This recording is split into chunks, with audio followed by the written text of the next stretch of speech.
Hari itu aku datang ke pemakaman lebih awal dari biasanya. Udara pagi masih lembut. Kabut tipis menggantung di antara nisan-nisan, membuat tempat itu tampak seperti dunia lain yang terpisah dari keramaian hidup. Setiap langkahku menimbulkan suara kecil di tanah lembab, dan selama beberapa detik aku merasa hanya ada aku dan angin yang berhembus pelan di antara pepohonan besar. Aku datang untuk berziarah ke makam almarhum ayahku. Seperti biasa, aku membawa bunga sedap malam dan air dalam botol kecil untuk menyiram tanah. Tidak ada yang aneh pada awalnya. Pemakaman itu sunyi, tenang, dan damai seperti biasanya. Tapi entah mengapa, hari itu ada sesuatu yang terasa berbeda. Ada perasaan halus, seperti seseorang memperhatikan setiap gerakanku. Aku mengabaikannya, berjongkok, lalu mulai membersihkan daun-daun kecil di atas makam ayah. Saat aku menata bunga, tiba-tiba sebuah suara berat tapi lembut terdengar dari belakangku. Cepatlah pulang ke rumah. Seluruh tubuhku langsung merinding. Aku refleks menoleh, dan di sanalah aku melihatnya. Seorang kakek tua berdiri tak jauh dariku. Wajahnya dipenuhi keriput, matanya sayu tapi tajam, dan janggut putihnya bergerak pelan tertiup angin. Ia memakai baju koko kusam dan peci hitam, seolah baru saja keluar dari masjid kecil yang jaraknya beberapa ratus meter dari pemakaman itu. Awalnya kupikir ia penjaga makam. Namun ada yang aneh. Kakek itu berdiri terlalu diam, terlalu tegak, dan tatapannya seperti bisa menembus isi kepalaku. Aku mencoba tersenyum sopan. Maaf, Kek? Maksudnya apa ya? Kakek itu tidak menjawab. Ia hanya menatapku lebih lama, sebelum mengulang kalimat yang sama, namun kali ini suaranya jauh lebih berat, lebih menekan, seolah berisi peringatan yang tidak boleh diabaikan. Nak, cepatlah pulang ke rumah. Jangan lama-lama di sini. Kau harus pulang, sekarang. Aku terdiam. Kata-katanya menusuk langsung ke dada. Bukan karena keras, tetapi karena terasa seperti perintah. Entah kenapa, tubuhku refleks ingin berdiri dan pergi. Tapi logikaku berkata lain. Ini pemakaman umum, tempat biasa aku datang. Dan kakek ini mungkin hanya ingin bicara. Kek, ada apa sebenarnya? Saya cuma. Pulanglah. Kali ini tatapannya berubah lebih serius, lebih gelap. Aku benar-benar merasakan ketakutan yang tidak bisa dijelaskan. Bukan karena kakeknya terlihat menakutkan, tapi karena kata-katanya terasa seperti kebenaran yang belum ku ketahui. Sebelum aku sempat bertanya lebih jauh, kakek itu mulai melangkah mundur. Ia berjalan tanpa membalikkan badan, terus menatapku seolah memastikan aku benar-benar mendengar peringatannya. Lalu, dalam hitungan detik, ia menghilang di balik pohon besar di dekat gerbang pemakaman. Aku mematung. Angin berhenti bergerak. Burung-burung yang biasanya berkicau tiba-tiba diam. Pemakaman terasa berubah. Bukan lagi tempat sunyi yang menenangkan, melainkan ruang kosong yang mengintai. Kenapa? Aku harus cepat pulang, gumamku pelan. Aku mencoba menenangkan diri dan kembali merapikan bunga. Tapi tangan yang memegang botol air mulai gemetar. Sudut mataku terus menatap ke arah tempat kakek itu menghilang. Tidak ada siapapun di sana. Tidak ada suara langkah. Tidak ada bayangan. Seakan-akan, ia tidak pernah muncul. Tapi aku tahu, aku tidak berhalusinasi. Setelah beberapa menit berusaha mengabaikan rasa aneh itu, akhirnya aku menyerah. Ku bersihkan tanganku, berdiri, dan bersiap pergi. Saat aku melangkah menuju gerbang pemakaman, aku melihat sesuatu di tanah. Sebuah kertas kecil terlipat dua. Aku menunduk, mengambilnya. Tanganku gemetar ketika ku buka lipatannya. Tulisan tangan tua, goyah, namun jelas terbaca. Jangan masuk ke rumahmu sebelum matahari terbit. Dadaku langsung berdebar keras. Tanganku dingin. Dan untuk pertama kalinya aku merasa tempat ziarah yang selalu memberi ketenangan berubah menjadi awal sesuatu yang jauh lebih besar, jauh lebih gelap, dan jauh lebih berbahaya daripada yang pernah kupikirkan. Pertanyaannya hanya satu. Apa yang sebenarnya menungguku di rumah? Dan kenapa seorang kakek asing memperingatkanku? Tepat sebelum semuanya dimulai? Apa yang sebenarnya menungguku di rumah? Pertanyaan itu masih menggaung di dalam kepalaku ketika aku berdiri terpaku di depan gerbang pemakaman. Angin yang tadi lembut kini berubah dingin, seolah membawa sesuatu yang tidak ingin ku dengar. Kertas kecil di tanganku berkibar pelan, peringatan dari kakek tua yang entah siapa, entah dari mana, dan entah kenapa begitu yakin aku tidak boleh masuk ke rumahku sebelum matahari terbit. Aku menatap tulisan itu sekali lagi. Tulisan tua, goyah, seperti ditulis terburu-buru.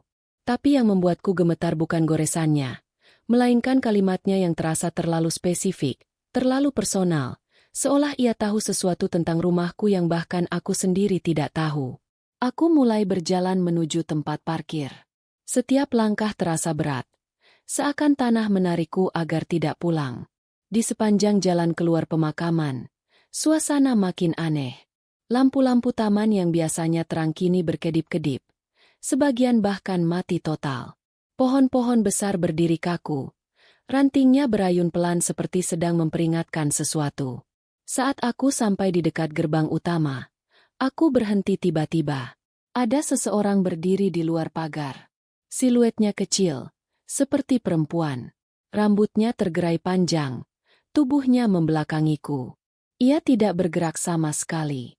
Aku memicingkan mata, mencoba melihat lebih jelas melalui cahaya lampu jalan yang redup.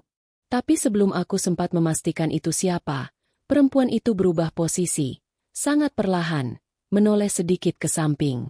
Bukan melihatku, tapi seolah memperhatikan arah rumahku. Aku tersentak. Apa ini kebetulan? Atau ada yang mengikuti aku? Aku berdeham pelan, mencoba memberanikan diri. Namun ketika aku melangkah sedikit mendekat, perempuan itu menghilang di balik tiang lampu. Bukan berjalan, bukan kabur. Seperti lenyap begitu saja. Aku mundur selangkah. Ini sudah tidak masuk akal.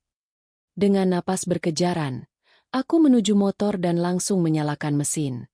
Begitu motor melaju menjauh dari pemakaman, aku terus melihat ke kaca spion. Tidak ada siapapun.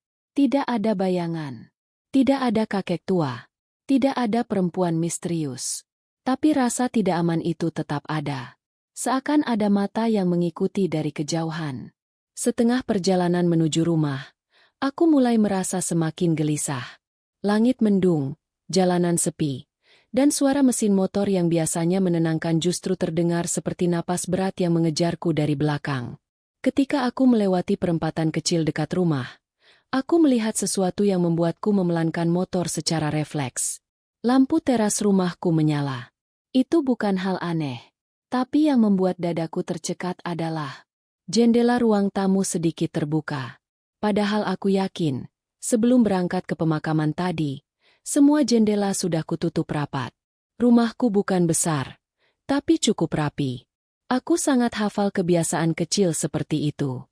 Dan jendela itu seharusnya tertutup. Aku berhenti di ujung gang, tidak berani mendekat. Jangan masuk rumahmu sebelum matahari terbit. Kata-kata kakek itu mendadak terulang begitu jelas, seolah ia berdiri di sampingku saat ini. Aku menatap rumahku dari kejauhan.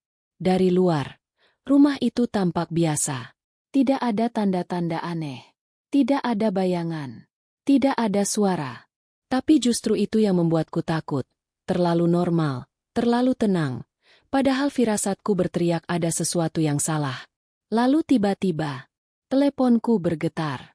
Nomor tidak dikenal. Aku ragu beberapa detik sebelum akhirnya mengangkat. Halo. Tidak ada suara.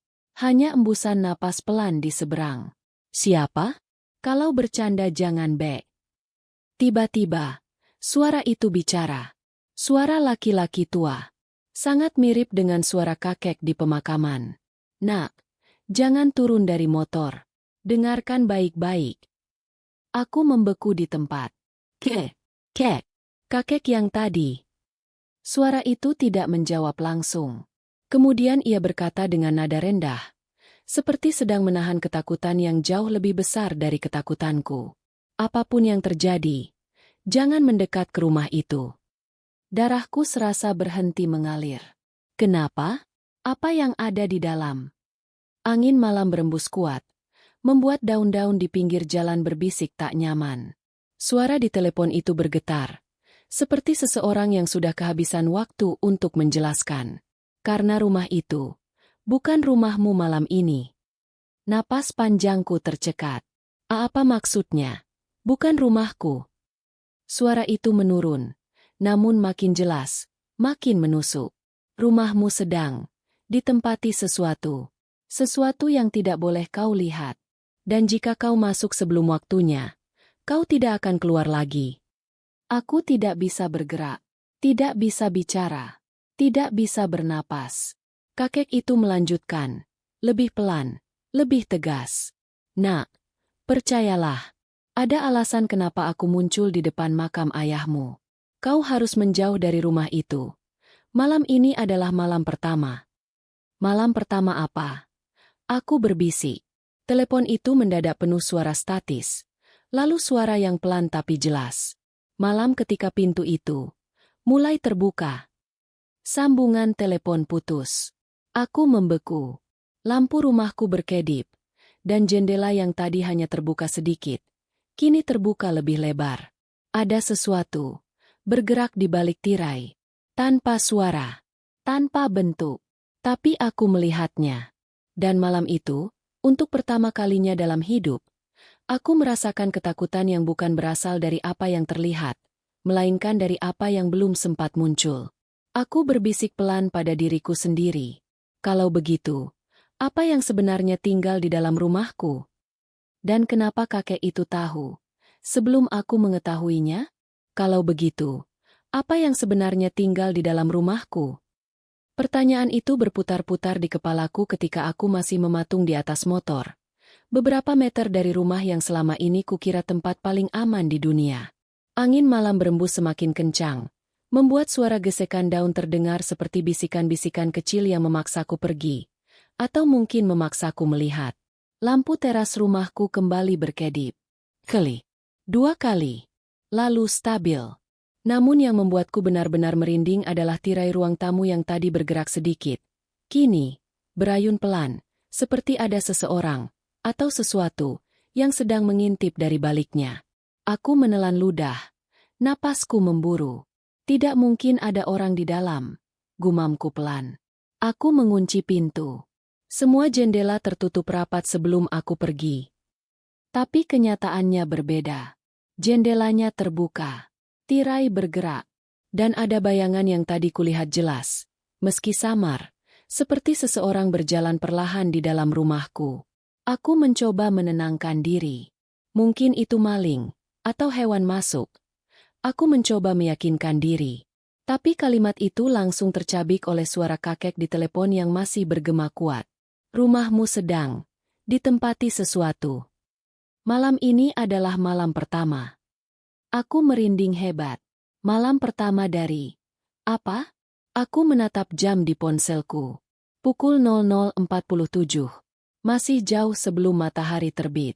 Aku menarik napas panjang, mencoba berpikir rasional, tapi jujur saja, rasionalitas tidak berhasil menenangkan ketika aku melihat sesuatu yang tak bisa dijelaskan. Karena malam itu, saat aku hendak menyalakan motor untuk pergi menjauh, aku mendengar sesuatu. Tok, tok, tok. Suara seperti benda ringan yang mengetuk kaca jendela dari dalam. Aku langsung membeku. Ketukan itu ritmis. Perlahan. Tidak keras. Tapi jelas berasal dari ruang tamu rumahku. Aku menahan napas. Dadaku terasa sesak. Tidak, tidak, itu mustahil. Aku berbisik, mencoba menyingkirkan pikiran yang paling menakutkan. Ketukan itu berhenti. Sini. Aku masih menatap rumahku tanpa berkedip.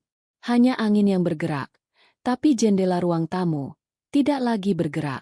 Sampai, tok, ketukan keras mendadak menghantam kaca. Aku tersentak hingga hampir menjatuhkan motorku.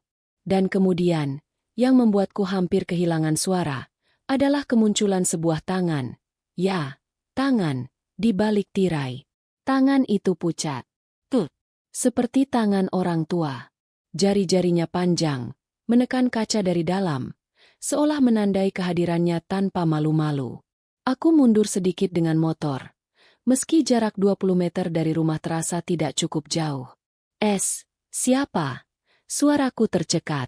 Tangan itu menghilang. Lalu, sebelum aku sempat bernapas lega, tangan itu muncul lagi, tapi kali ini lebih dekat ke bingkai jendela, lebih jelas, seperti seseorang yang mencoba membuka jendela dari dalam. Aku harus pergi sekarang, gumamku panik sambil meraih gas motor. Namun sebelum aku benar-benar kabur, ponselku bergetar lagi. Nomor yang sama, nomor yang menghubungiku sebelumnya. Nomor kakek itu. Aku ragu. Jantungku memukul-mukul dadaku. Tapi aku angkat juga. Halo. Suara itu terdengar lebih terburu-buru, lebih panik dari sebelumnya. Nak, jangan lihat jendelanya. Jangan lihat langsung. Cepat pergi. Aku menoleh refleks ke jendela rumah, dan tubuhku langsung membeku total. Karena di balik tirai yang sedikit terbuka itu, ada sepasang mata menatapku. Mata tua. Mata gelap. Mata yang tidak punya sedikit pun kedipan. Aku tidak bisa bergerak. Mata itu mengikuti pergerakan kecil kepalaku. Seolah ia tahu aku melihatnya. Dan ia ingin aku terus melihat kembali. Kakek di telepon kembali berteriak. Nak, jangan balas tatapannya. Itu bukan manusia. Aku langsung memalingkan wajah. Napas kacau. Tangan gemetar hebat. Apa yang harus saya lakukan? Apa itu? Aku hampir menangis. Kemudian suara kakek itu menurun menjadi sangat pelan, hampir seperti bisikan. Itu menirukan penghuni rumah terakhir yang tidak keluar. Aku menutup mulutku sendiri, tubuhku lumpuh oleh ketakutan. Apa maksudnya? Terakhir, yang tidak keluar. Bisikku, suara hancur. Telepon hening beberapa detik. Lalu kakek itu berkata dengan suara berat. Seseorang pernah tinggal di rumahmu sebelum kau. Dan dia tidak pernah benar-benar pergi. Aku memejamkan mata. Tidak. Rumah itu kubeli 5 tahun lalu. Rumah bekas. Ya, tapi aku tidak pernah mendengar apapun yang aneh tentang pemilik sebelumnya. Tidak ada cerita buruk. Tidak ada kejadian janggal. Lalu bagaimana bisa ada seseorang atau sesuatu yang tinggal di dalamnya? Kakek itu melanjutkan. Itu bukan arwah, bukan juga orang. Itu sesuatu yang memakai wujud penghuni terakhir agar bisa keluar. Aku terdiam membatu. Dan malam ini, lanjut kakek itu, adalah malam pertama ia bisa menampakkan diri. Jika kau pulang, jika kau mendekat, ia akan menganggapmu pewarisnya. Aku merasa seluruh tubuhku dingin seperti es. Tirai rumah tiba-tiba bergerak lagi. Mata itu masih di sana, dan bibir pucat yang tadi tidak ada, kini muncul perlahan, membentuk sesuatu yang membuatku hampir jatuh dari motor. Senyuman itu mengembang lambat, sangat lambat, seolah-olah ia senang aku melihatnya. Aku menutup mulutku erat-erat, menahan teriakan. Kakek itu berkata dengan suara yang nyaris bergetar. Nak, jika kau ingin tetap hidup, kau harus menjauhi rumah itu sampai matahari terbit. Apapun yang terjadi, apapun yang kau lihat, apapun yang memanggilmu nanti, jangan menoleh. Aku menatap rumahku untuk yang terakhir kalinya malam itu. Rumah yang kini terasa seperti tempat asing yang memanggil-manggilku untuk masuk. Dan karena terlalu takut untuk menjawab, satu pertanyaan baru muncul di dalam kepalaku. Jika malam ini adalah malam pertama, lalu ada berapa malam lagi yang akan datang? Jika malam ini adalah malam pertama, lalu ada berapa malam lagi yang akan datang? Pertanyaan itu terus berputar seperti gema yang menolak pergi. Bahkan ketika motorku perlahan kugeser mundur menjauh dari rumahku sendiri.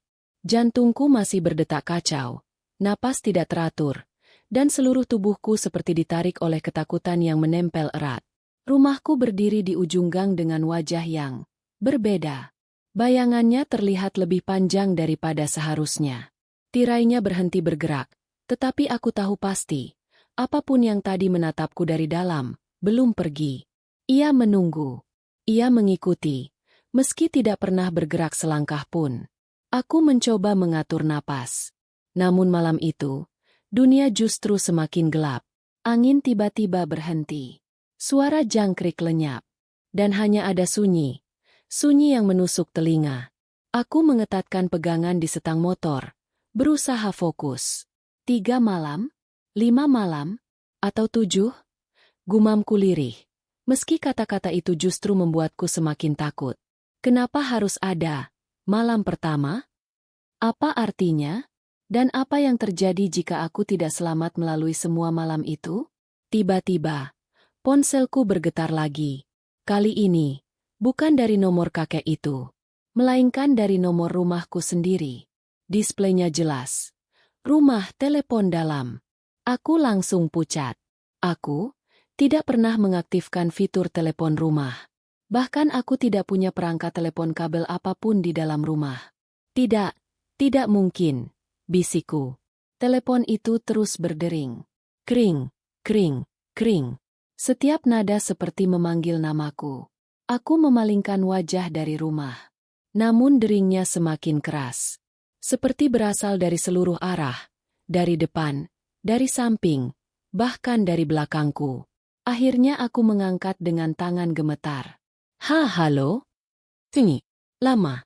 Terasa seperti 1 menit penuh tanpa suara apapun kecuali detak jantungku sendiri. Aku hendak menutup panggilan ketika tiba-tiba terdengar suara. Bukan suara kakek. Bukan suara perempuan.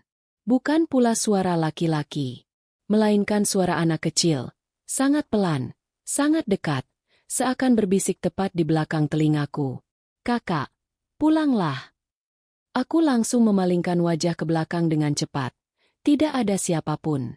Apa? Siapa kamu? Suaraku pecah. Di telepon, suara anak kecil itu tertawa pelan. Tawa yang tidak ceria, bukan tawa bermain, melainkan tawa seseorang yang tahu jawaban yang belum ingin dibocorkan. Kakak, kami sudah menunggu. Menunggu apa? Siapa di dalam rumahku? Aku hampir berteriak. Jawaban anak kecil itu membuatku berhenti bernapas.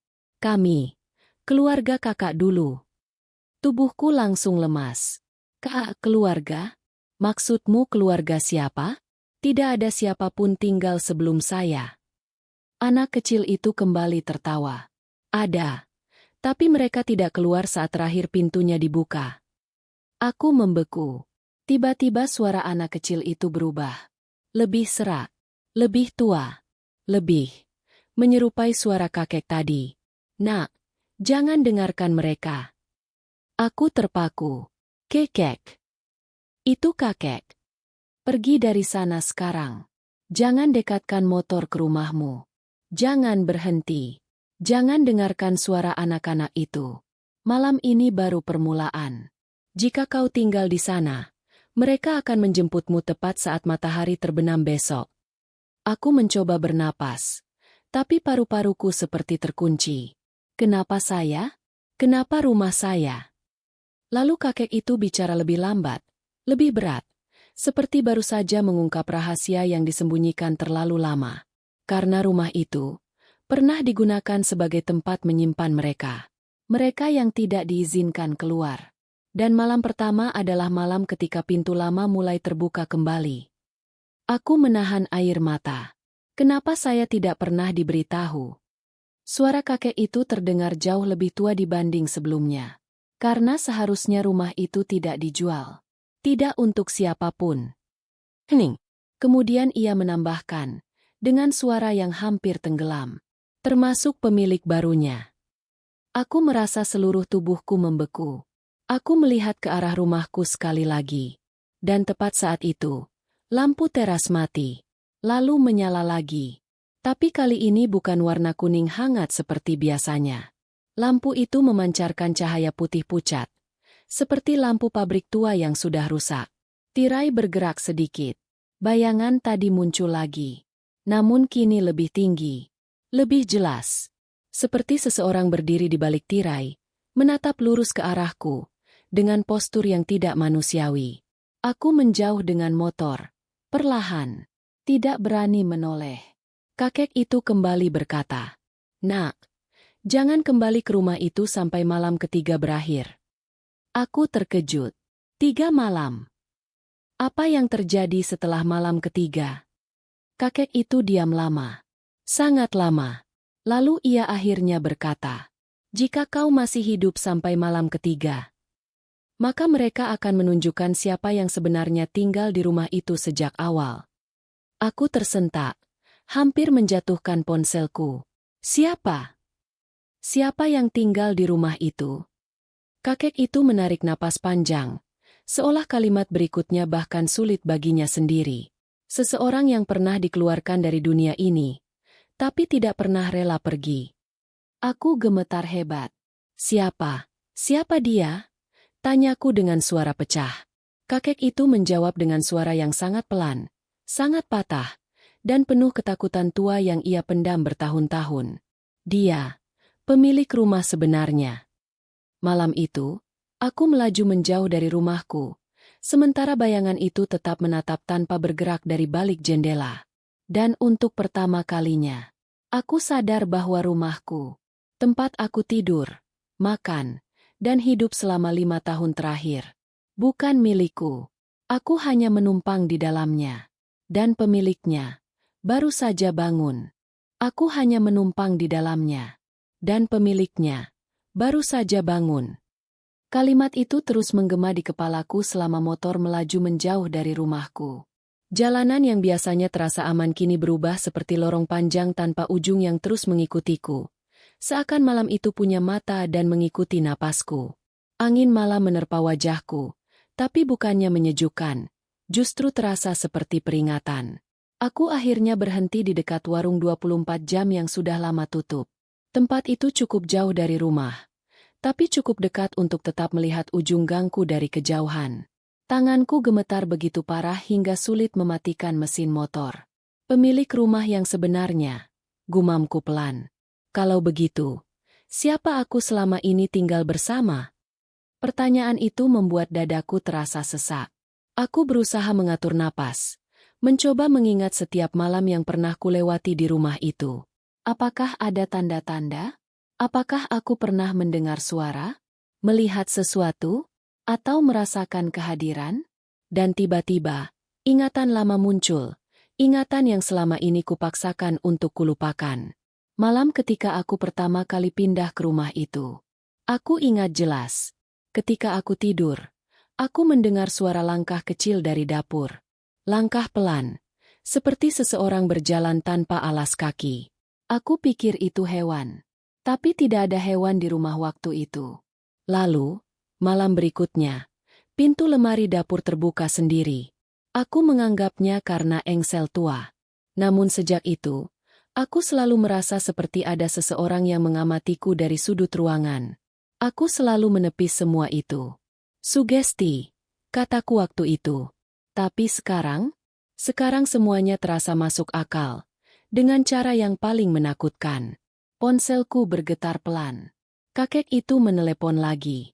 Dengan tangan gemetar, aku mengangkat.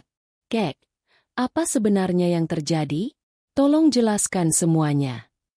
Suara kakek itu terdengar letih, seperti seseorang yang belum tidur selama berhari-hari. "Nak, kau harus mendengarkan baik-baik. Apapun yang terjadi, jangan kembali ke rumah itu malam ini. Bahkan jika kau mendengar suara pintu dibuka, ketukan, atau seseorang memanggilmu, jangan." Aku mengerti, tapi siapa yang tinggal di sana? Siapa pemilik aslinya? Kakek itu menghela napas panjang. Lama. Pemiliknya adalah seseorang yang pernah disembunyikan. Disembunyikan. Ulangku. Ya, rumah itu dulu bukan rumah biasa. Ada ruangan tersembunyi di bawah lantai ruang tamu. Ruangan yang tidak boleh dibuka. Tapi pemilik rumah sebelumnya membukanya tanpa sengaja. Dan sejak saat itu, apa yang disembunyikan di bawah sana, keluar. Aku langsung merinding. Apa yang disembunyikan? Kakek itu tidak langsung menjawab. Suaranya terdengar bergetar, seperti ia sedang mengenang sesuatu yang tidak ingin ia ingat. Pemilik sebelumnya tidak sempat keluar dari rumah, karena ia membuka pintu itu ketika matahari belum terbit. Aku menutup mulutku. Mataku panas oleh rasa takut. Lalu, tubuhnya? Kemana dia? Kakek itu berbisik. Tidak ada yang menemukan jasadnya. Tidak pernah. Rumah itu kemudian dijual kembali, seolah tidak ada yang terjadi. Aku menelan ludah. Tubuhku lemas. Jadi pemilik sebelumnya hilang. Bukan hilang. Kakek itu berhenti sejenak, lalu berkata perlahan. Dia masih ada di rumah itu. Aku menatap arah gangku dengan mata melebar. Maksud kakek, bayangan yang tadi menatapku dari jendela itu. Itu wujud terakhir yang dia kenakan saat masih hidup. Aku merasa pusing. Wujud terakhir. Saat masih hidup. Tapi dia bukan arwah. Bukan. Dia adalah sesuatu yang meniru apa saja di dekatnya. Termasuk manusia. Dadaku terasa ditarik kuat. Lalu, bagaimana menghentikannya? Kakek itu terdiam lama, seolah tidak ingin mengucapkan jawabannya. Tidak ada yang tahu cara menghentikannya. Nak, yang bisa dilakukan hanya bertahan sampai siklusnya selesai. Siklus. 3 malam. Aku langsung menegang. Malam pertama, dia keluar dan mengamati. Malam kedua, dia mencari siapa yang tinggal di rumah. Malam ketiga, kakek itu terdiam lagi. Aku menelan ludah. Malam ketiga apa? Dan ketika ia menjawab, suaranya seperti suara orang yang hampir menangis. Malam ketiga, ia memilih siapa yang akan menggantikannya. Jantungku serasa berhenti. Aku menatap ke arah rumahku. Dan tirai ruang tamu yang tadi bergerak itu kini terbuka sedikit lebih lebar. Terlalu lebar. Seperti seseorang sengaja membiarkannya terbuka untuk menunjukkan keberadaan. Aku melihatnya lagi. Bayangan itu tidak bergerak, tidak berkedip, tetap menatapku dari jauh, seolah tahu bahwa aku sedang berbicara tentang dirinya. Kakek itu berbisik dari telepon. Nak, jangan biarkan dia memilihmu. Aku menggenggam ponselku kuat-kuat. Tubuhku bergetar hebat. Apa yang harus aku lakukan? Tanyaku panik. Kakek itu menjawab. Kau harus pergi. Sebelum malam kedua dimulai sepenuhnya. Kau harus pergi sekarang. Aku menarik gas motorku dan melaju menjauh dari rumahku sejauh mungkin. Namun sebelum gang itu benar-benar hilang dari pandangan, aku melihat sesuatu. Sosok itu bukan lagi di balik jendela. Ia berdiri di depan pintu rumahku. Diam, tegak, menatap lurus ke arahku. Dan bibirnya bergerak, pelan, membentuk sesuatu yang membuatku hampir terjatuh dari motor. Giliranmu. Aku mengeraskan gas. Karena malam kedua baru saja dimulai. Karena malam kedua baru saja dimulai. Kalimat itu terus menggedor kepalaku ketika motor yang kutunggangi melaju menembus jalanan gelap. Angin malam terasa jauh lebih dingin dari sebelumnya. Seperti menampar wajahku dengan peringatan yang tak pernah kuminta. Setiap lampu jalan yang kulalui tampak berkedip lemah. Seolah ikut mengawasi kemana aku akan pergi. Namun sejauh apapun aku menjauh dari rumah, aku masih bisa merasakan tatapan itu. Tatapan sosok yang berdiri di depan pintuku. Sosok yang bukan manusia, bukan arwah, dan bukan pula sesuatu yang seharusnya ada di dunia ini. Ia menatapku, seolah memilihku, seolah aku adalah bagian dari rencananya. Seolah malam ketiga bukan lagi pilihan, melainkan ketetapan. Aku memaksa diriku berhenti di sebuah rest area kecil dekat jalan raya. Tempat itu kosong, hanya ada satu bangku tua, lampu yang menggantung redup, dan pohon tinggi yang berdiri kaku seperti penjaga malam. Aku mematikan mesin motor, membiarkan keheningan menelanku. Namun keheningan itu tidak bertahan lama. Ponselku kembali bergetar. Nomor sama. Nomor kakek itu. Dengan tangan gemetar, aku mengangkat panggilan tersebut. Kek, aku sudah jauh dari rumah. Tolong, katakan apa yang harus aku lakukan. Suara kakek itu pelan, tapi tegang. Nak, kau sudah lihat wujudnya. Itu berarti kau sudah termasuk dalam pilihannya. Aku menutup wajahku dengan kedua tangan. Bagaimana bisa dia memilih aku? Aku bahkan tidak membuka pintu. Kau melihatnya. balas kakek itu. Itu cukup. Aku terhenyak. Melihatnya saja sudah dianggap masuk ke dalam siklusnya. Ya. Aku menelan ludah pahit. Tapi aku pergi.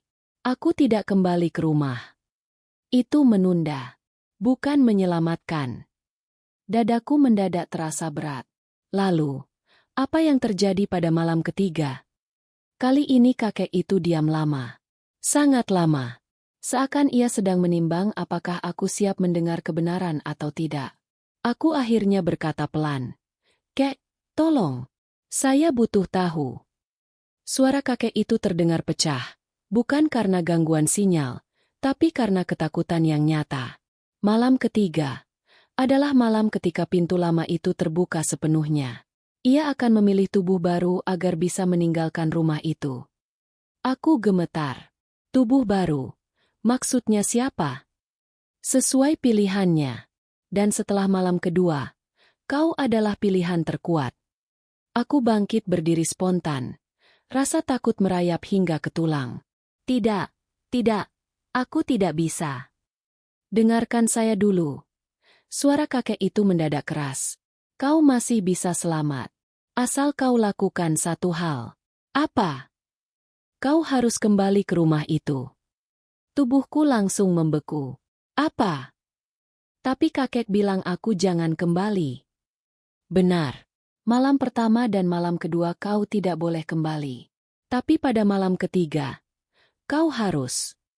Kepalaku berputar. Kakek, aku tidak mengerti. Itu berbahaya. Itu satu-satunya cara untuk memutus siklusnya. Jika kau tidak datang pada malam ketiga, ia akan mendatangimu. Dan kalau ia yang datang, tidak ada lagi jalan kembali. Aku terdiam. Mulutku kering. Jantungku mengencang seperti hendak pecah. Jadi, aku harus menghadapi dia? Menghadapi sesuatu itu. Ya. Tanganku gemetar. Tapi bagaimana caranya? Aku bahkan tidak bisa menatapnya tanpa merasa ingin lari.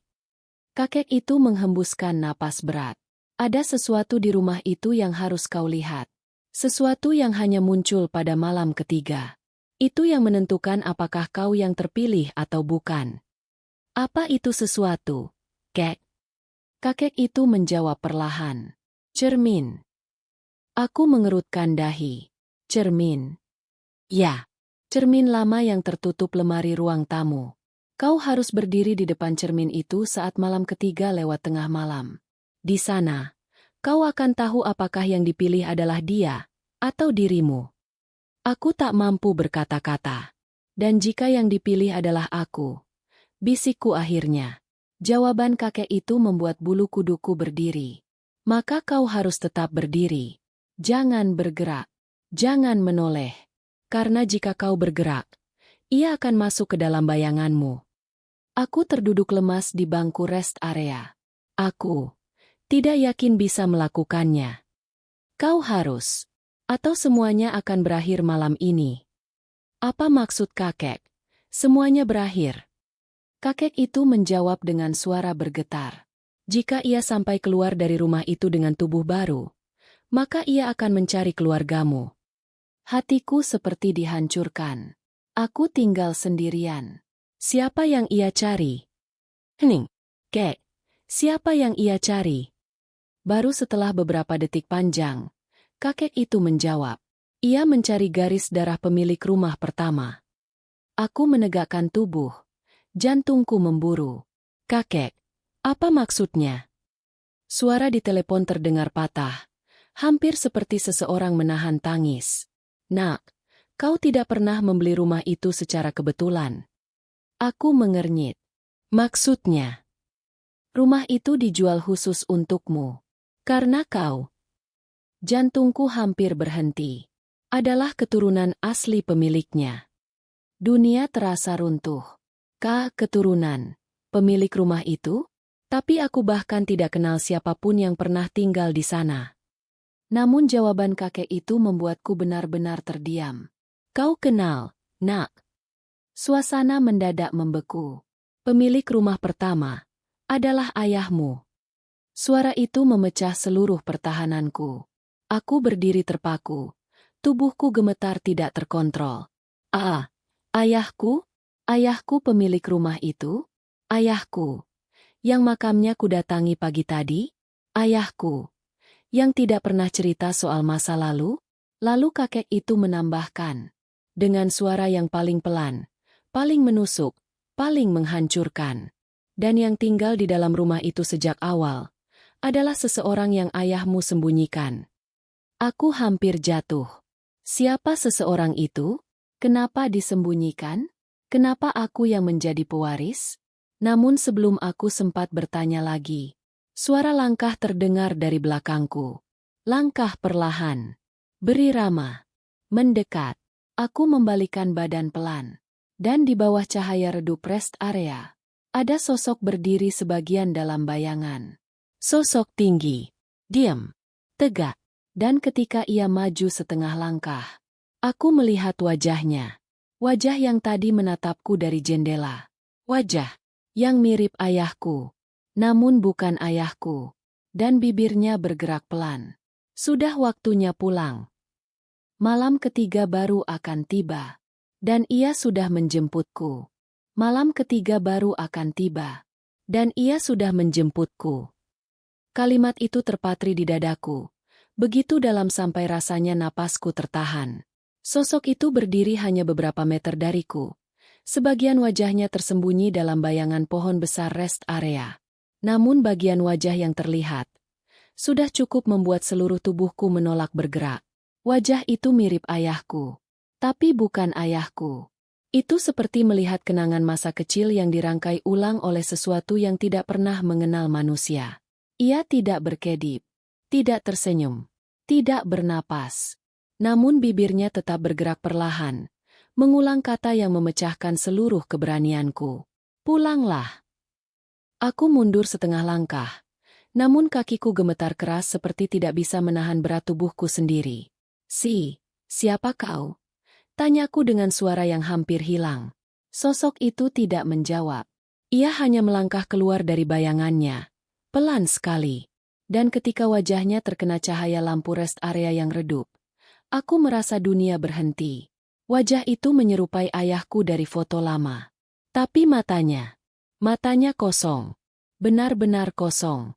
Seperti dua lubang hitam tanpa isi, tanpa cahaya, tanpa jiwa. Bukan ayah, kau bukan ayahku. Bisikku. Namun suara itu terdengar seperti tercekik di tenggorokanku. Sosok itu mendekat lagi. Dan semakin dekat ia datang, semakin jelas aku melihat sesuatu yang sangat tidak wajar. Di bawah kulit wajahnya, ada sesuatu yang bergerak. Seperti bayangan yang menempel dari dalam. Seperti wujud yang mencoba mempertahankan bentuk manusia. Padahal ia bukan. Ponselku bergetar keras di tangan. Nomor kakek itu. Aku langsung mengangkat tanpa mengalihkan pandangan dari sosok itu. Kek, dia ada di sini. Suaraku bergetar hebat. Kakek itu langsung bicara cepat. Terdengar lebih panik dari sebelumnya. Nak, jangan tatap matanya. Jangan dekati dia. Itu bukan wujud aslinya. Itu hanya wujud yang digunakan untuk memanggilmu. Aku memalingkan wajah sedikit. Cukup untuk tidak menatap matanya. Sosok itu berhenti. Seakan ia tahu aku tidak melihat langsung ke arahnya. Dia mirip ayahku. Kataku dengan suara pecah. Di seberang telepon, kakek itu menghela napas panjang. Itu wujud terakhir yang dilihatnya saat pemilik rumah masih hidup. Itu bukan ayahmu. Itu yang tinggal di bawah rumah, bertahun-tahun. Aku menekuk lutut, hampir jatuh. Apa yang dia inginkan? Kakek itu terdiam. Lalu berkata, dia ingin pewaris. Ia ingin tubuh baru. Dan karena kau adalah garis keturunannya, kaulah calon pewarisnya. Napas panjangku terputus. Aku, calon tubuh barunya? Tidak mungkin. Ini tidak masuk akal. Tidak masuk logika apapun. Sosok itu melangkah mendekat lagi. Setiap langkahnya tidak menghasilkan suara. Tidak ada gesekan tanah. Tidak ada derap kaki. Seolah-olah ia tidak benar-benar menyentuh tanah. Ia hanya bergerak. Tubuhku melemah. Kek, kalau aku lari, apa yang terjadi? Jawaban kakek membuatku semakin panik. Dia akan mengejarmu. Dan kalau dia mengejar, dia tidak akan berhenti sampai menemukanmu. Aku menelan ludah pahit. Jadi, apa yang harus aku lakukan? Kakek itu bicara cepat, terburu-buru, seolah waktu kami hampir habis. Kau harus kembali ke rumah. Hanya rumah itu yang bisa menahannya sampai malam ketiga mencapai puncaknya. Kembali ke rumah? Sekarang? Dengan dia ada di sini. Ya, kau harus membuatnya kembali ke dalam rumah. Itu satu-satunya tempat di mana ia masih terikat. Ia tidak bisa meninggalkan area rumah terlalu jauh. Kau belum sadar, kan? Aku terdiam. Apa maksudnya, Kek? Lihat sekelilingmu. Aku mengangkat wajah, menatap permukaan tanah rest area yang gelap. Untuk pertama kalinya aku sadar. Bayangannya tidak menyentuh tanah. Tidak sedikit pun. Seolah kaki sosok itu masih berada di tempat asalnya. Di dalam rumahku. Aku terisak pelan. Dia mengejarku hanya dengan wujud? Ya, bayangannya saja. Wujud aslinya tetap di rumah itu. Dan kalau kau tidak kembali sendiri, ia akan menarikmu dari jauh. Seolah menegaskan ucapan kakek itu. Sosok itu memiringkan kepala. Gerakannya perlahan, tidak manusiawi, seperti boneka yang dipaksa hidup. Kemudian ia mengangkat tangan. Telunjuknya mengarah tepat padaku. Dan bibirnya bergerak. Pulang. Tidak ada nada ancaman. Tidak ada teriakan. Tidak ada kemarahan. Justru itu yang lebih menakutkan. Ia memintaku pulang. Seperti memanggil sesuatu yang memang sudah menjadi haknya. Aku menahan napas. Kek, aku takut. Suara kakek berubah menjadi sangat lembut, tapi penuh kepedihan tua. Nak, tidak ada pilihan lain. Jika kau ingin hidup, kau harus kembali. Malam ini adalah malam kedua. Jika kau tidak kembali sebelum malam berakhir, malam ketiga akan menjemputmu dimanapun kau berada. Aku gemetar hebat. Kalau begitu, kalau aku kembali, apa yang terjadi? Kakek menjawab lirih. Kau akan menghadapi cermin itu. Aku memejamkan mata. Dan setelah itu. Dan akhirnya, kakek mengucapkan kalimat yang membuat malam itu terasa jauh lebih gelap. Kau harus membiarkan cermin memutuskan. Siapa yang akan tetap berada di dunia ini? Aku membuka mata. Sosok itu masih berdiri, masih menatap, masih menunggu. Malam kedua belum berakhir. Dan aku sudah tidak punya tempat lain untuk lari. Pelan-pelan, dengan tubuh gemetar dan napas tersendat, aku menyalakan motor. Sosok itu tidak bergerak. Ia hanya mengikuti dengan tatapan kosongnya. Seolah berkata, "Aku menunggumu pulang. Aku menunggumu pulang." Kalimat itu masih menggantung di udara ketika aku menyalakan motor dengan tangan gemetar. Suara mesin yang biasanya terdengar seperti teman perjalanan, malam itu justru terdengar seperti detak waktu, menghitung mundur nasibku. Sosok itu tidak bergerak. Ia hanya berdiri di bawah lampu rest area yang redup. Tubuhnya sebagian ditelan bayangan pohon. Tapi tatapannya mengikuti setiap gerakanku, bahkan tanpa menggerakkan kepala. Seolah ia tidak sedang melihatku, melainkan menembusku. Aku mengambil napas panjang. Atau mencoba. Karena dada rasanya terlalu sempit. Seperti ada tangan tak terlihat yang menekan kuat. Pelan-pelan aku memundurkan motor. Sosok itu tidak menunjukkan tanda mengejar. Namun saat aku berbalik dan mulai melaju menjauh, bayangannya bergerak. Bukan sosok fisiknya. Tubuhnya tetap tegak di tempat. Tapi bayangan hitam di tanah, yang tadi tidak menempel sepenuhnya, tiba-tiba memanjang, mengikuti arahku, mengalir, mengejar, tanpa suara. Jantungku seperti mau lepas dari dada. Tidak mungkin. Bisikku sambil memutar gas secepat mungkin. Bayangan itu mengikuti di belakangku seperti bayangan pohon yang tertiup angin.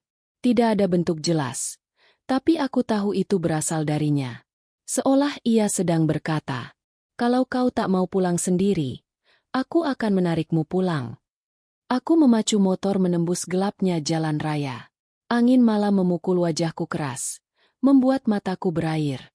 Jalanan sepi total. Hanya ada deret lampu jalan yang berkedip seperti sinyal peringatan. Namun bayangan itu masih mengikuti. Tidak semakin dekat, tidak semakin jauh. Seperti menjaga jarak. Membiarkanku tahu bahwa ia bisa menyusul kapan saja. Teleponku kembali bergetar. Aku menjawab cepat. "Kek!" Dia mengejarku. Suara kakek terdengar semakin tercekik. Seperti ia sendiri sedang menahan sesuatu. "Nak, dia tidak mengejar. Dia hanya memastikan kau kembali. Kau sudah masuk pilihannya. Dia hanya menunggu kau menuju rumah." "Aku tidak mau kembali," teriakku putus asa. "Kalau kau tidak kembali, malam ketiga akan mencari jalan baru untuk menemui tubuhmu." Aku hampir kehilangan kendali motor. Maksudnya, dia bisa datang kemana saja. Jika malam ketiga sudah dibuka sepenuhnya, batas rumah itu lenyap. Ia bisa menjemputmu bahkan di tempat paling jauh sekalipun. Aku terdiam. Tenggorokanku kering. "Jadi, ini tidak ada gunanya?" bisikku, hampir menangis. "Aku lari sejauh apapun, tetap akan ditemukan." "Bukan ditemukan." Kakek menunggu 1 detik, lalu berkata pelan, "Dipilih." Aku merasakan kepala berputar hebat. Aku tidak mau menjadi tubuh barunya. Kakek itu menghela napas panjang. Sangat panjang. Dan terdengar, pasrah. "Kalau begitu, kau harus kembali ke rumah dan hadapi cermin itu. Itu satu-satunya tempat yang bisa menolak pemindahan, jika kau memang bukan yang terpilih." Aku meremas setang motor. "Kalau aku yang terpilih?" Kakek tidak menjawab. "Kek, kalau aku yang terpilih, apa yang terjadi?" Hening. Lama. Kemudian kakek menjawab lirih. "Maka tubuhmu akan berhenti menjadi milikmu." Air mataku jatuh. Aku takut. "Kek, aku benar-benar takut." "Nak," suara kakek terdengar goyah. "Aku tahu. Tapi kau adalah satu-satunya keturunan yang tersisa. Hanya kau yang bisa menyelesaikan ini. Kalau kau kabur, ia akan mencarimu. Dan jika ia yang datang duluan, dunia akan kehilangan tempat untuk menyembunyikanmu." Aku menutup mulutku dengan tangan satu, menahan tangis yang hampir meledak. "Kenapa aku? Kenapa harus aku?"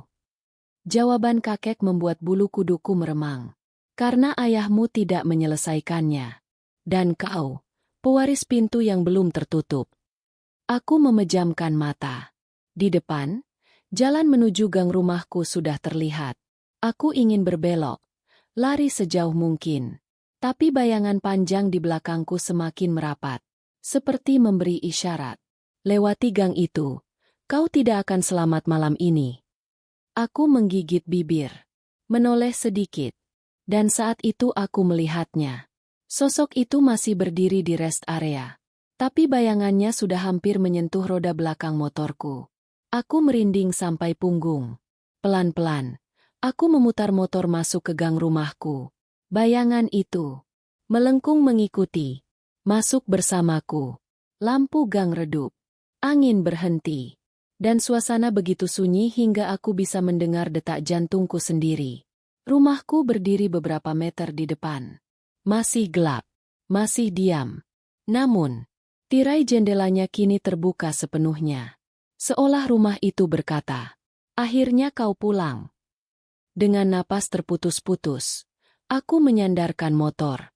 Dan ponselku berdering sekali lagi. Nomor kakek itu. Aku angkat. Tapi sebelum aku sempat bicara, kakek itu langsung berkata dengan nada paling tegas sejak semua ini dimulai. "Nak, dengarkan baik-baik. Begitu kau masuk, apapun yang terjadi." Aku menggenggam ponsel erat-erat. "Jangan menoleh ke belakang." Aku menelan ludah. "Kenapa?" Jawabannya membuat lututku lemas. "Karena sosok itu akan berjalan tepat di belakangmu, dan jika kau melihatnya sebelum waktunya, Kau akan menjadi wujudnya selamanya.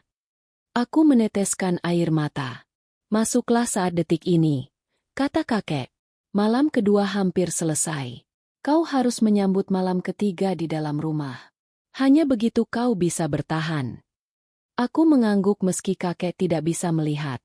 Kututup telepon perlahan. Dan dengan seluruh ketakutan yang kukumpulkan dari napas terakhir, aku melangkah menuju rumahku yang menunggu dengan pintu sedikit terbuka. Seolah rumah itu sedang tersenyum. Seolah tahu, aku tak punya tempat lain untuk pulang. Aku melangkah menuju rumahku yang menunggu dengan pintu sedikit terbuka. Seolah rumah itu sedang tersenyum. Seolah tahu, aku tak punya tempat lain untuk pulang. Pintu rumahku benar-benar terbuka hanya beberapa sentimeter. Seakan menungguku menyelesaikan langkah terakhir. Setiap detik terasa panjang. Setiap hembusan napas membawa aroma dingin yang menempel di kulit. Aku berhenti tepat di depan pintu. Tubuhku bergetar hebat. Bukan hanya karena takut, tetapi karena aku tahu. Ketika aku melangkah masuk, tidak ada jalan kembali.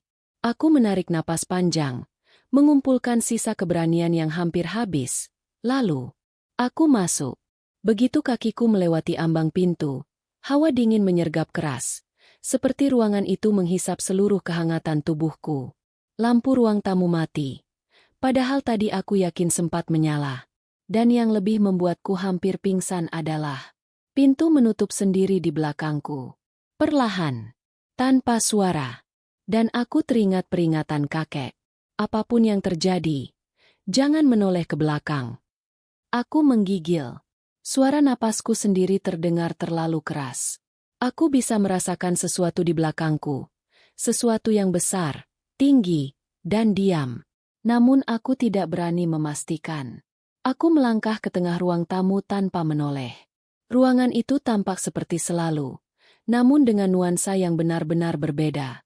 Seolah benda-benda di dalamnya sedang menahan napas, menungguku melakukan langkah berikutnya.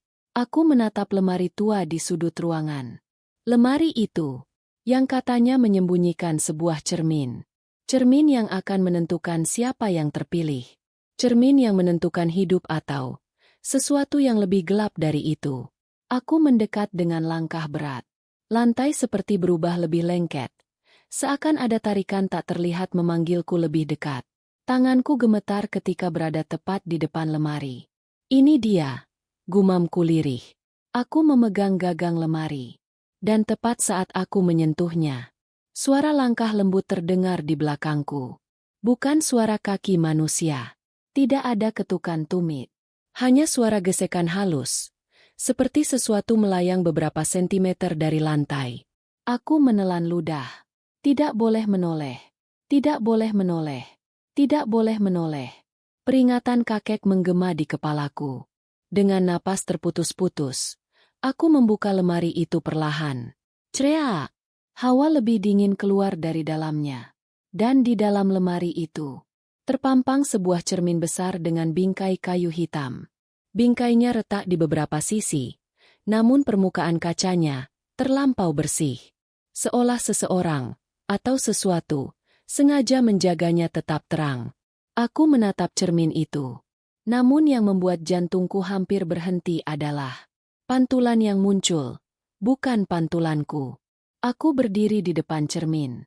Namun cermin itu memperlihatkan ruang tamu yang sama. Dan sosok di depannya. Bukan aku. Itu seseorang yang berdiri tegak. Tubuhnya sedikit membungkuk ke depan. Rambutnya kusut.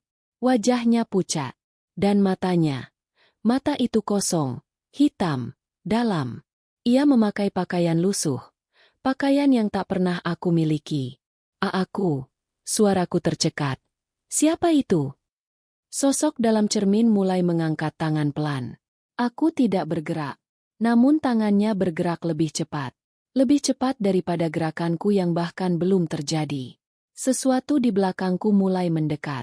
Langkah melayang itu menjadi lebih jelas. Aku memejamkan mata kuat-kuat. Fokus pada cermin. Fokus. Gumamku panik. Lalu suara pelan, sangat dekat dengan telingaku, berbisik. Lihat lagi. Aku hampir menjerit. Namun aku membuka mata. Dan sosok di cermin kini lebih dekat. Jauh lebih dekat. Hingga wajahnya memenuhi hampir seluruh permukaan kaca. Ia tersenyum. Senyuman bengkok dan tidak manusiawi. Lalu bibirnya bergerak. Kaulah gantiku. Aku menahan napas. Hampir jatuh. Tiba-tiba ponselku bergetar keras di saku. Aku merogoh cepat tanpa melepaskan pandanganku dari cermin. Kakek menelepon. Aku angkat. Kek, cerminnya. Dia memanggilku.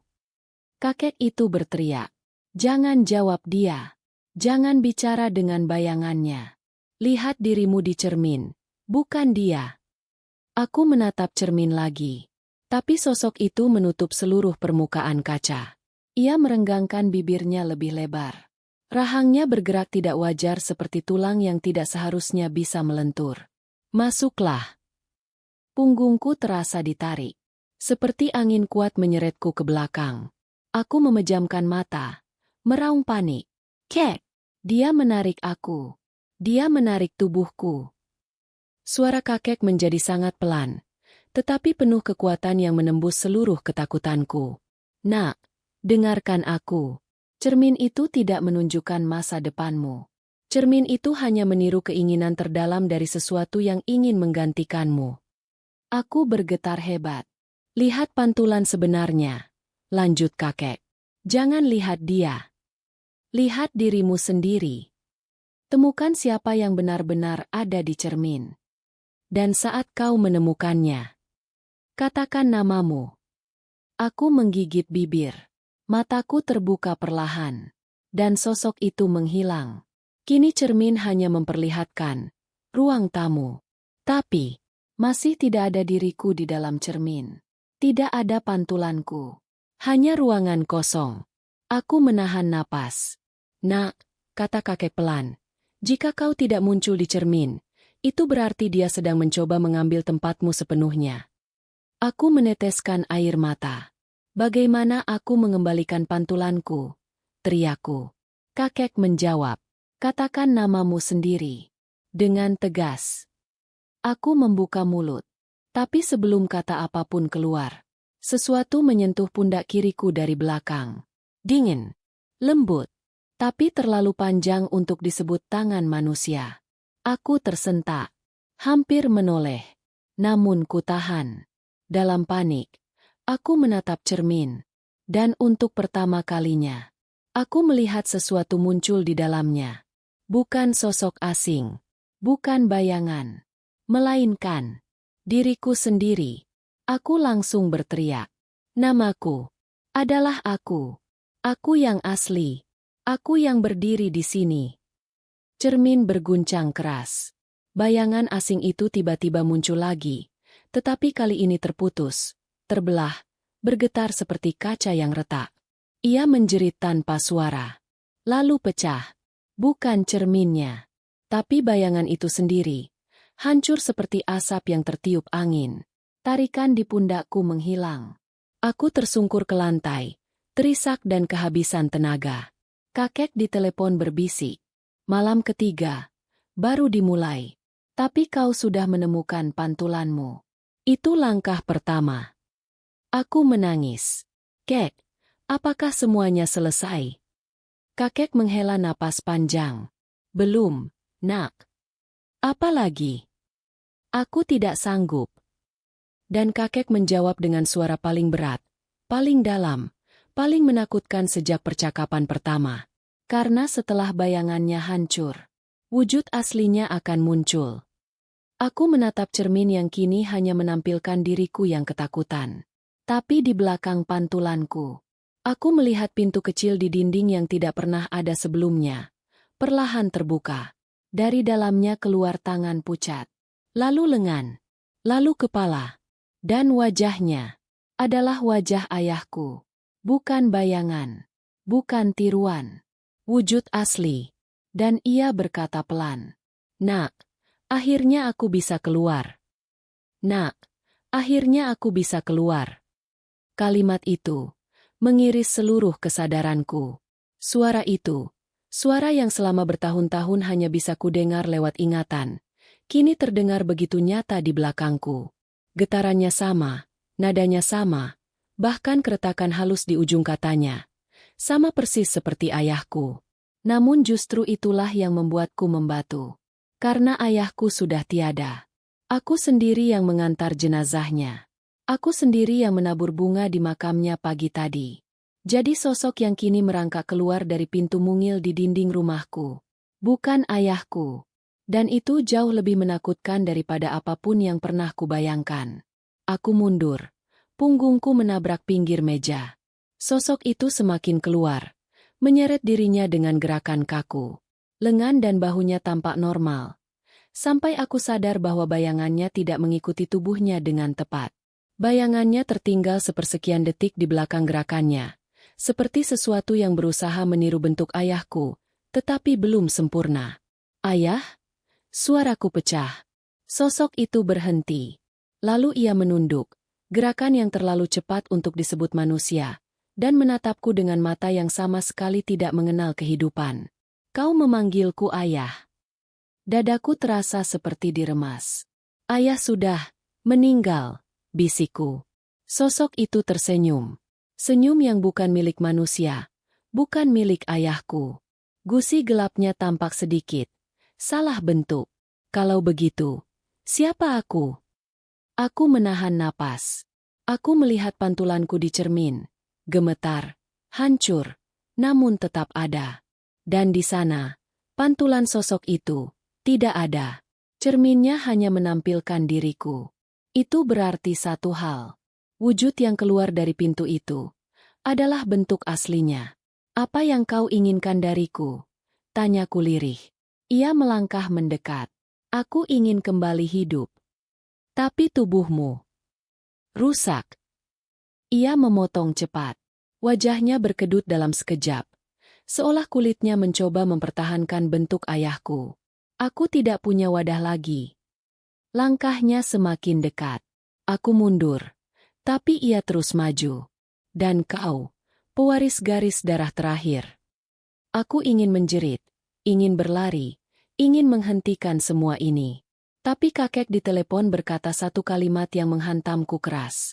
Kalau bayangan palsunya sudah hancur, ia tidak bisa meniru siapapun lagi. Artinya, ia membutuhkan tubuhku. Dan itu sebabnya ia menunggu malam ketiga. Sosok itu kini berdiri tepat di hadapanku. Jarak kami tak lebih dari 1 meter. Ia mengangkat tangannya. Tangan pucat yang jari-jarinya terlalu panjang untuk disebut manusia. Nak, izinkan aku kembali. Aku hampir menyerah.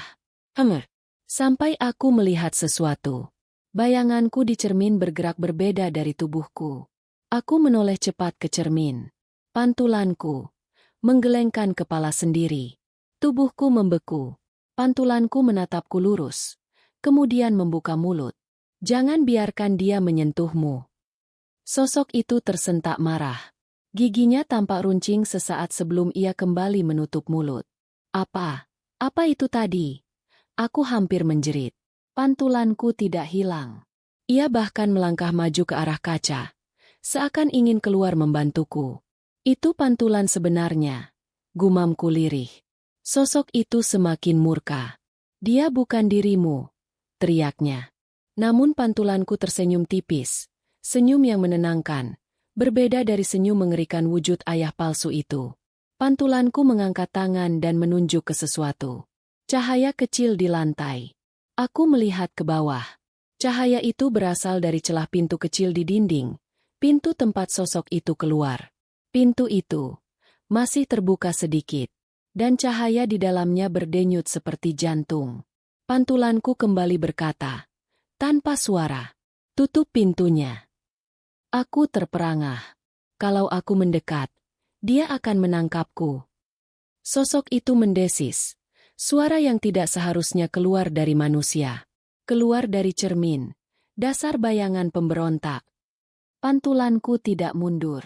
Ia malah menatapku lebih tajam. Hanya kau yang bisa menutup pintu itu.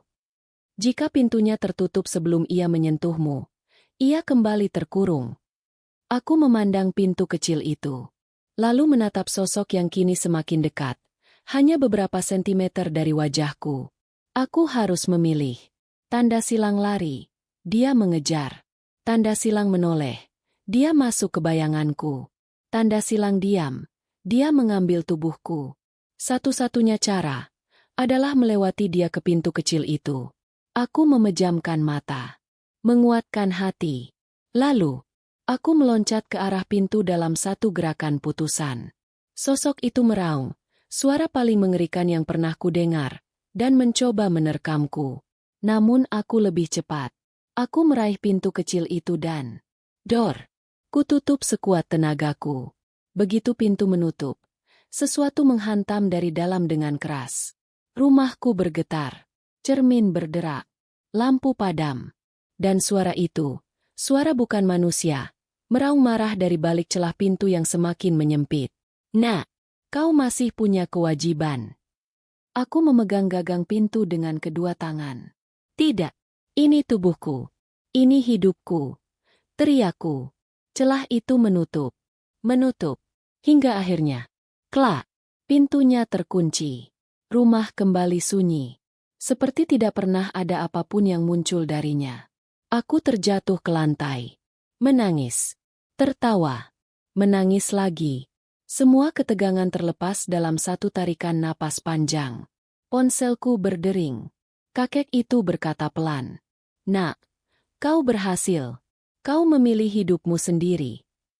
Aku mengusap wajah dengan tangan gemetar. Tapi, apa pintunya akan terbuka lagi? Kakek terdiam beberapa detik, lalu menjawab, "Tidak, kecuali pewaris selanjutnya membukanya." Aku terpaku. Pewaris selanjutnya. Kakek menghela napas. Seseorang dari garis keturunanmu. Tapi untuk sekarang, pintu itu tidur kembali. Aku menatap pintu kecil yang kini sunyi. Rumahku kembali gelap, namun tidak lagi terasa mengancam. Aku berdiri, memandang cermin. Pantulanku kini normal. Aku tersenyum lirih pada diriku sendiri. Kemudian lampu rumah menyala pelan, seolah mengerti bahwa pemilik sebenarnya telah kembali. Aku menarik napas. Akhirnya, malam ketiga berakhir. Dan aku pun menjawab, seolah berbicara pada rumahku. Sekarang aku benar-benar pulang.